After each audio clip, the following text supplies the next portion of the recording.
Life stories, the unseen struggle, how I took control in a bank that tried to dismiss me. An hour and a half. That's how long they kept him waiting, until the CEO walked in and changed everything. The glass doors of Redwood Heights Bank slid open, releasing a wave of cool, air-conditioned bliss onto the street. The familiar smell of freshly brewed coffee mingled with the subtle aroma of leather chairs, creating an atmosphere of understated professionalism. Xavier Thompson stepped inside, rolling his shoulders under his custom-tailored suit jacket. He wasn't nervous. He'd been in enough high-stakes meetings to know that his presence commanded respect. He just needed them to see it. His meeting was set for 10:30 a.m. sharp. No reason to expect anything other than professionalism. The lobby exuded a refined, luxurious energy, a blend of modern architecture and traditional opulence. Polished marble floors, sleek metal dividers, and crystal chandeliers illuminated the room with just the right amount of gleam, the kind of space that whispered, "This is where money moves." The receptionist, a woman with her hair neatly tied in a bun and a faint air of indifference, looked up as Xavier approached. Her nameplate read, "Grace Mitchell." "Welcome to Redwood Heights Bank," she said in a flat, rehearsed tone. "How may I assist you?" "Xavier Thompson," he replied, setting his leather briefcase down with care. "I have an appointment with Sarah Langford at 10:30. Grace typed at her computer with a practiced disinterest, her eyes barely glancing at the screen. "You're on the schedule," she muttered. "Take a seat. She'll be with you shortly." Xavier nodded, not letting his frustration show as he walked toward the waiting area. He chose a chair near the massive windows, where sunlight slanted across the marble floors in precise lines. He didn't mind the wait. It was something he was used to. But that didn't mean he wasn't irritated by the delay. He surveyed the room, noticing a group of sharply dressed professionals standing near the phones, talking about stock trends and market strategies. It was the type of casual chatter you'd hear in a room where everyone knew they belonged, people who had earned their seat at the table. His fingers drummed lightly against his briefcase. 10:25 a.m. He had arrived early, as always. Another minute passed. Then another. 10:40. 10:50. 11 o'clock. No one called his name. It was the first sign that something was off. Xavier watched the flow of people coming and going. A young man in a gray suit, probably in his early 30s, walked up to Grace's desk. Less than 5 minutes later, a banker appeared to escort him into the executive area. Then, a woman in a soft pink blouse stepped up to the desk. No appointment as far as Xavier could tell, just a brief, friendly chat with Grace before the woman was ushered inside. Still, no one had called him. 11:10 a.m. Then 11:15.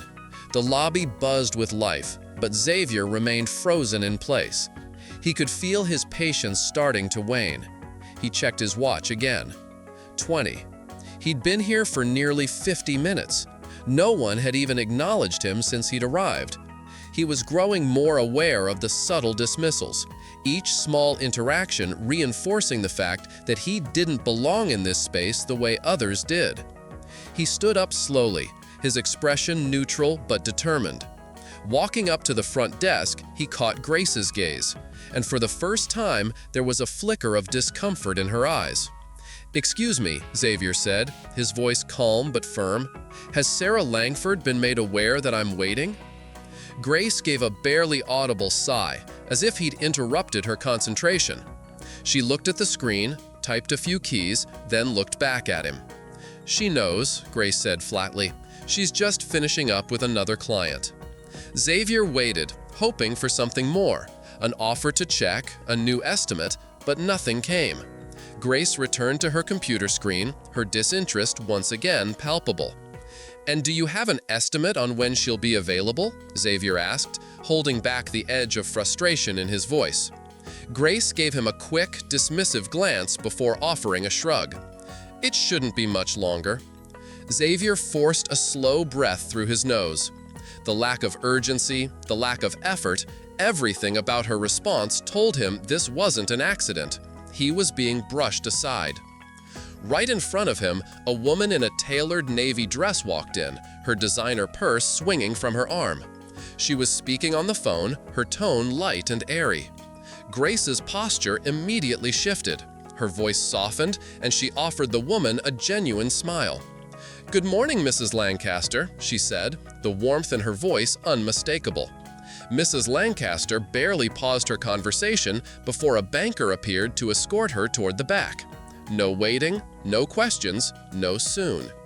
Xavier inhaled sharply, but he didn't react outwardly. He stood there for a moment, staring at the polished floors beneath him. He had been here for over an hour.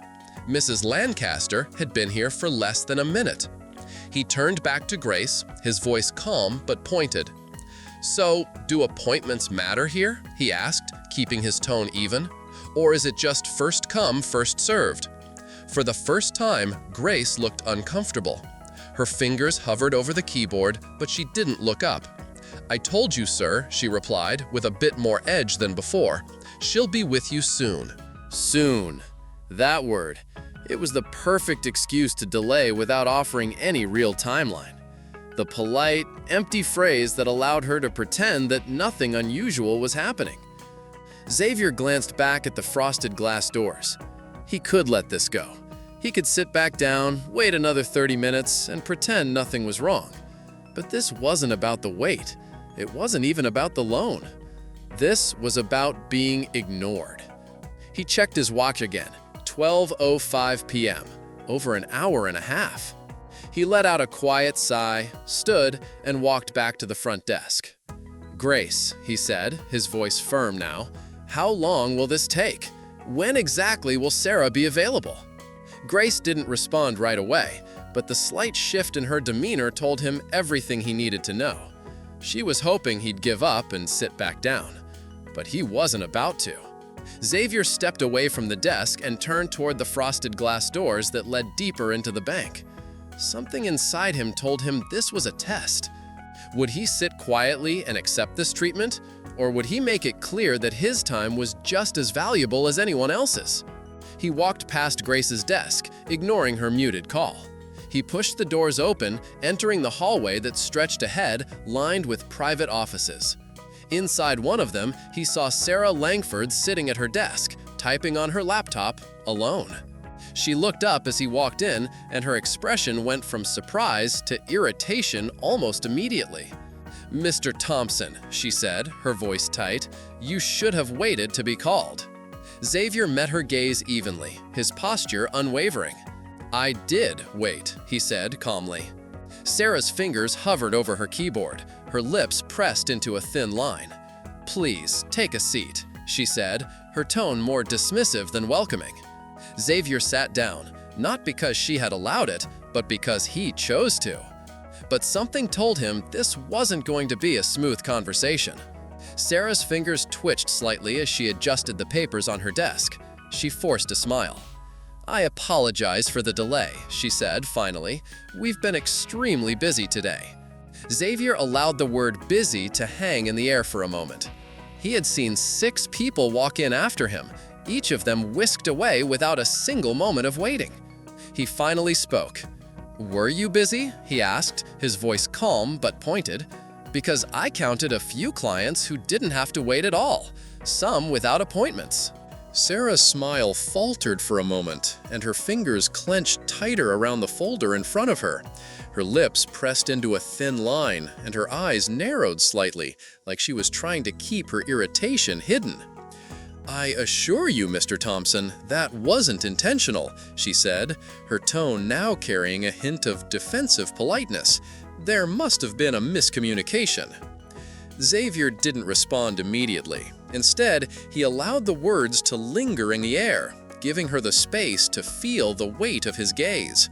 She was trying to cover up something, and he wasn't going to let it go. "A miscommunication," he repeated softly, his voice dripping with subtle skepticism. He shook his head slowly, leaning back in his chair. "I don't think that's the word I would use." Just as Sarah opened her mouth to respond, the door to her office swung open with a suddenness that broke the tension in the room. The air shifted immediately. The energy changed. Xavier could feel it. These were not the typical quiet, low-key figures that had been walking in and out of the bank earlier. No, these men had the kind of presence that commanded attention as soon as they stepped into the room. 3 men in tailored suits strode into the office, their gait and demeanor unmistakable. The kind of people who actually made the decisions in this world, the ones who held the power at places like Redwood Heights Bank. At the front of the group was a familiar face, someone Xavier had seen in the upper echelons of the business world for years. Richard Langford, CEO of the bank, and Richard knew exactly who Xavier was. "Xavier," Richard said, his tone brightening with genuine surprise as he walked toward him. He offered a handshake, his grin wide and welcoming. "What the hell are you doing here?" Xavier took his hand firmly, shaking it with a smile. "Hey, Richard, long time no see." Richard clapped him on the shoulder with a hearty laugh. "Still running Thompson Enterprises? Still growing, I hope?" Xavier chuckled, feeling the old familiarity between them. "That's right, we're doing just fine." Sarah, still sitting at her desk, stared at the interaction with an expression that flickered between confusion and concern. She had clearly underestimated the significance of who she was dealing with, and her body language shifted as she realized it. Richard's eyes swept across the room, making a mental note of everyone present. Then, as if it had only just occurred to him, he looked at Sarah. "How long has Xavier been waiting?" Richard asked, his tone light but carrying an edge that made Sarah tense up immediately. There was a long pause. Sarah opened her mouth, but no words came out. She was caught off guard, unprepared for what was unfolding. Xavier didn't answer right away, letting the silence drag on for a moment, letting the pressure build. He glanced over at the door, then back at Richard with a nonchalant expression. "About an hour and a half," Xavier finally said, his voice cool and measured. Richard's face didn't change much at first, but Xavier could see it, the tiniest tick in his jaw. Richard Langford, who was usually composed and unflappable, had just learned that one of his valued clients had been kept waiting for over an hour. Not just any client, Xavier Thompson, a well-known figure in business circles. "An hour and a half," Richard repeated, his tone deceptively light, though it held an underlying fury that was quickly surfacing. "You had Xavier Thompson waiting for an hour and a half?" Sarah scrambled, her face turning pale as she floundered for a response. "There was a scheduling issue," she said weakly, as if it could explain everything. Richard didn't even look at her. His eyes were fixed firmly on Xavier, who didn't flinch under the scrutiny. He could feel the weight of the moment, the subtle shift in power. Xavier wasn't some anonymous person who could be brushed off with excuses. He had built a company from the ground up, and his reputation carried weight. "You should have called me directly," Richard said to Sarah, his voice calm but laced with a quiet finality. "I would have made sure you were taken care of." Xavier raised an eyebrow, giving Richard a small, knowing smile. "Didn't think I needed to," he said, his tone smooth but with a hint of challenge. Richard exhaled, shaking his head slightly as he turned toward Sarah. "Linda, step outside for a moment," he said, his voice soft yet commanding. Sarah looked like she had just been handed a death sentence. She clenched her fists, took a moment to compose herself, and then stood up quickly, leaving the room without another word. Once the door closed behind her, Richard sat down across from Xavier, his expression no longer warm but focused. The other two executives stood in the background, exchanging looks but remaining silent. "This isn't how we do things here," Richard said, his voice now steady, professional, but tinged with frustration. Xavier leaned back in his chair, meeting Richard's eyes with an even gaze. "Seems like it is," he replied coolly. Richard didn't respond right away. He sat back, considering the situation carefully. There was no arguing with Xavier's point. This was a problem, and it was his problem to fix now. Richard had spent years cultivating the bank's image, building its credibility. But now the reputation of Redwood Heights Bank had been tarnished by something as simple as one client being ignored and mistreated. And not just any client, Xavier Thompson. "I don't know what happened," Richard said finally, letting out a long breath. "But I guarantee it won't happen again." Xavier didn't say anything. There was no need to. The damage had already been done. The cracks in the foundation were now visible to everyone in the room. What Richard was really doing now wasn't making amends, it was damage control, ensuring the story didn't go any further. Richard turned to one of the other executives. "Make sure Sarah is off the floor immediately. We'll have a conversation later." The man nodded and left without a word, his expression unreadable. Richard turned back to Xavier, his face softening slightly. "I'll take care of that loan application for you," Richard said, his voice carrying more sincerity now. "But I don't need to tell you that this should have been taken care of already." Xavier smirked slightly. "I'll take that as a guarantee," he said, tapping the briefcase at his side. Richard flipped through the loan folder, scanning the documents. He barely made it through the first few pages before shaking his head. "This shouldn't have even been an issue," he muttered, more to himself than anyone else. He glanced up at the other executive. "Fast track it. I want an approval on my desk by the end of the day." Xavier raised an eyebrow. "Just like that?" he asked, his voice low and amused. Richard didn't hesitate. He locked eyes with Xavier. "You should have had it 2 hours ago. I'm fixing the mistake." Xavier knew what this was about. It wasn't about being generous. It wasn't about doing the right thing. It was about control. About making sure that this small problem, this one person being ignored, didn't turn into a bigger issue. A story that could spread, damage reputations, and make people question the integrity of the institution. But Xavier was no stranger to the game. He understood exactly what Richard was doing. Still, he wasn't about to let him off that easy. "I'll accept the approval," Xavier said, standing up from the chair. "But fixing this for me doesn't fix the real issue." Richard's expression didn't change, but his eyes flickered with a moment of recognition. "We'll be having a long conversation about that," he said.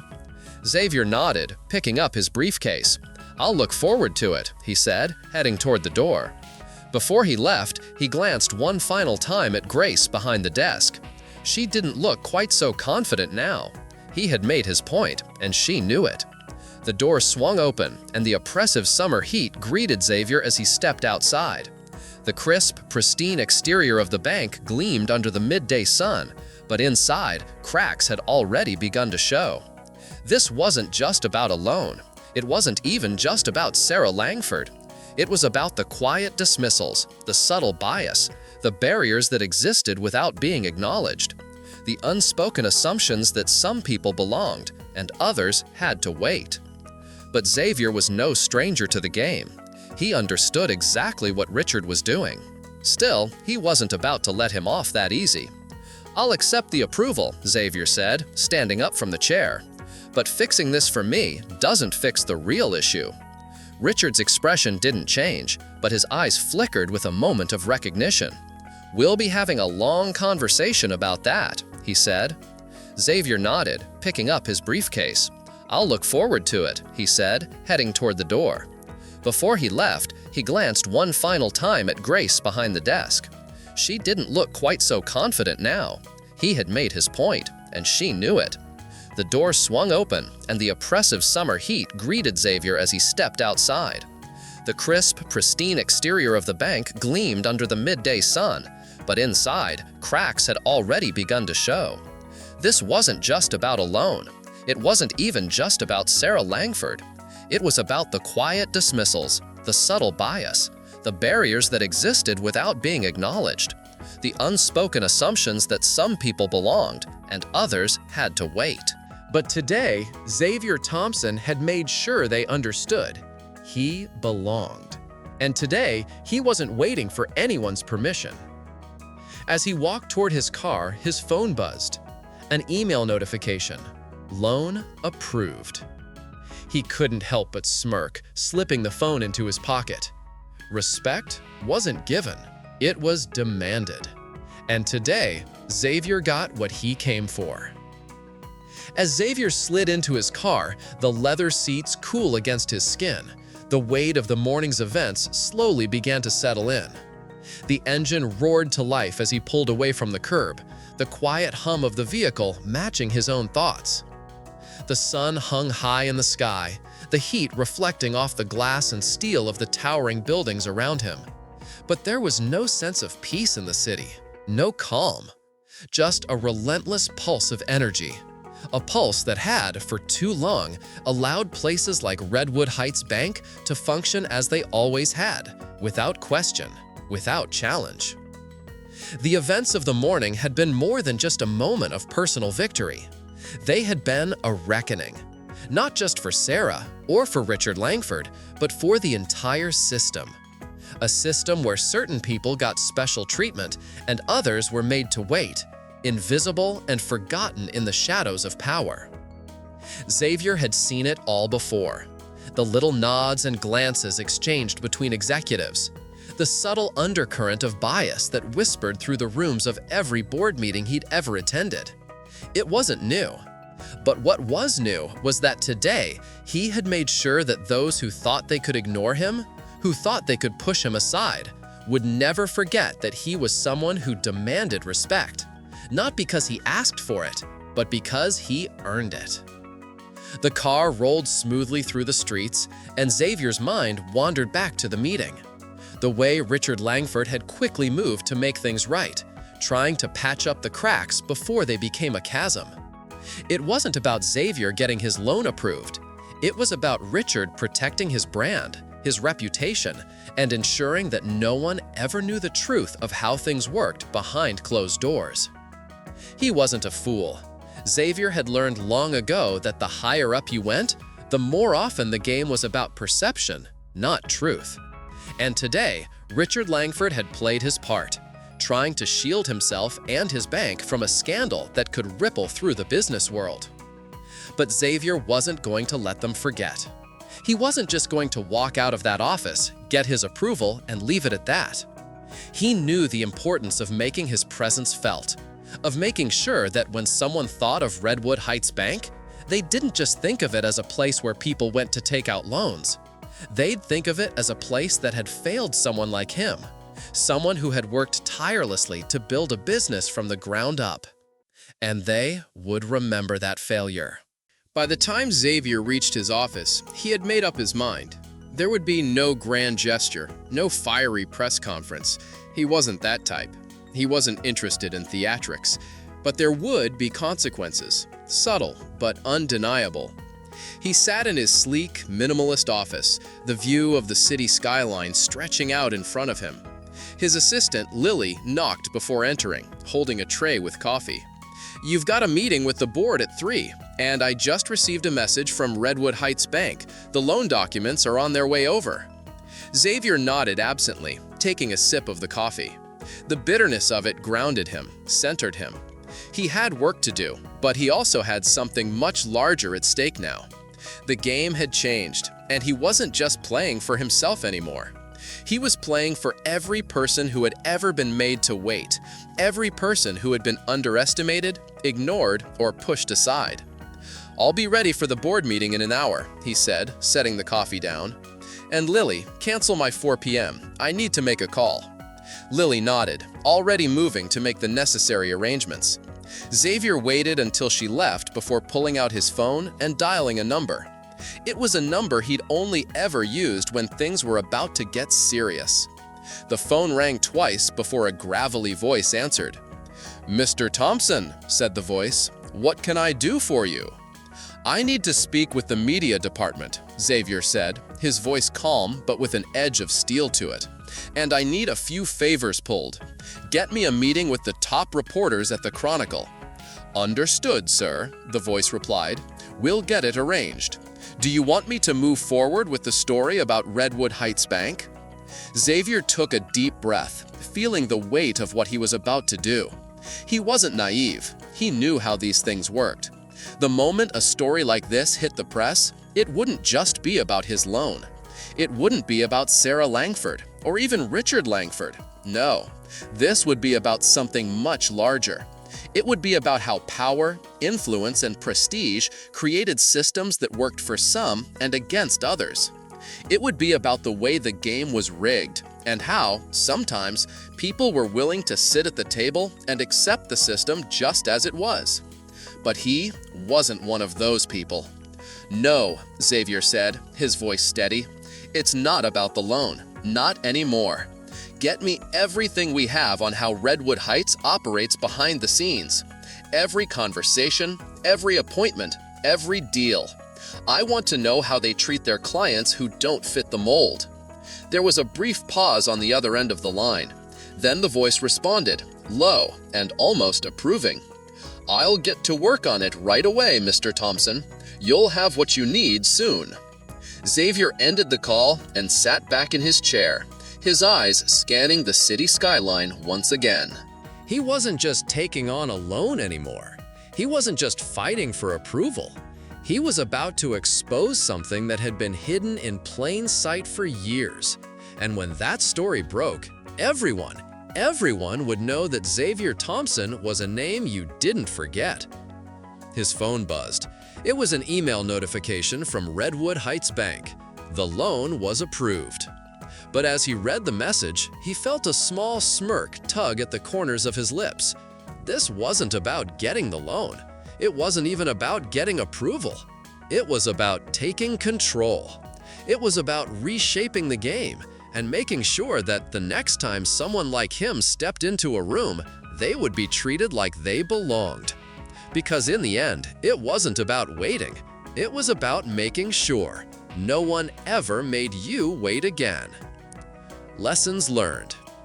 The story highlights the importance of standing up for oneself in the face of inequity and subtle discrimination.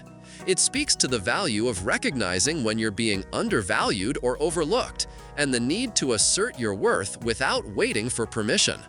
The protagonist, Xavier, embodies the idea that respect isn't something given freely, but something that must be demanded through action and self-confidence. The story also reminds us that sometimes systemic biases are subtle, hidden in everyday interactions, and it's easy to accept them as just how things are. But true change comes when we challenge these norms, not just for personal gain, but for the larger principle of fairness. It's a lesson in self-empowerment, the importance of knowing your value, and understanding that patience isn't always a virtue. Sometimes, action is needed to shift the balance. Whether it's in business or personal life, the message is clear. If you want to be treated with respect, you don't wait for someone to give it to you. You demand it by showing you won't accept anything less. If you found this video helpful or thought-provoking, don't forget to give it a thumbs up. It really helps more people discover our content. And if you haven't already, hit that subscribe button and turn on notifications so you never miss the latest updates from our channel. Thanks for watching. We will see you in the next videos.